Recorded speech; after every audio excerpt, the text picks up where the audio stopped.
கண்மணி அன்புடன் அடுத்த வர எபிசோடில் பார்த்தீங்க அப்படின்னா, இந்த மாதிரி வந்து கண்மணியும் அன்பும் 2 பேரும் சேர்ந்து முருகன் வள்ளி வேஷம் போட்டு பார்த்தீங்கன்னா, அழகா வந்து சூப்பரா நாடகத்த நடிச்சிட்டுருக்காங்க. 2 பேரும் மாறி மாறி வந்து டயலாக்ஸ சொல்றாங்க.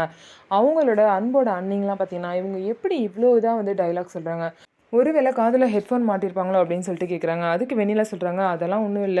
இதெல்லாம் அவங்களா சொல்ற டயலாக் தான். அவங்களா அடிச்சு விடுறது தான்" அப்படின்னு சொல்லிட்டு பார்த்தீங்கன்னா, வெண்ணிலா வந்து சொல்றாங்க. "ஓ! இவங்கலாம் சேர்ந்து நடிக்கிறாங்களா? பரவால்ல நல்லா தான் நடிக்கிறாங்க" அப்படின்னு சொல்லிட்டு எல்லாருமே பேசிட்டு இருக்காங்க.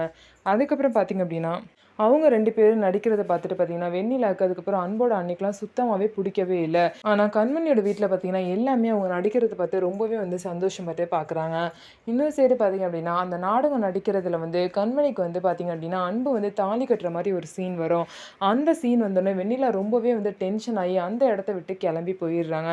ச்சே! இப்படி ஒரு சீன் வந்துருச்சே அப்படின்னு சொல்லிட்டு, இனிமே இங்க இருந்து என்ன பிரயோஜனம் அப்படின்னு சொல்லிட்டு கோவத்துல கிளம்பி போயிடுறாங்க. வெண்ணிலா வந்து அவங்க 2 பேரையும் சேரவே விடக்கூடாது. அவங்கள பிரிச்சு வைக்கணும் அப்படிங்கிறதுக்காக தான் கும்பலையே கூட்டிட்டு பார்த்தீங்க அப்படின்னா, இங்கே வந்திருப்பாங்க. ஆனா அவங்களுக்கு பிடிக்காத விஷயமா தான் இங்க நடக்குது. ஸோ இதுக்கப்புறம் என்ன நடக்க போகுதுன்னு சொல்லிட்டு வெயிட் பண்ணி பார்ப்போம். நம்ம வீடியோ உங்களுக்கு பிடிச்சிருந்தா நம்ம வீடியோவ லைக் பண்ணிக்கோங்க. மறக்காம நம்மளோட சேனல சப்ஸ்கிரைப் பண்ணிட்டு பாருங்க.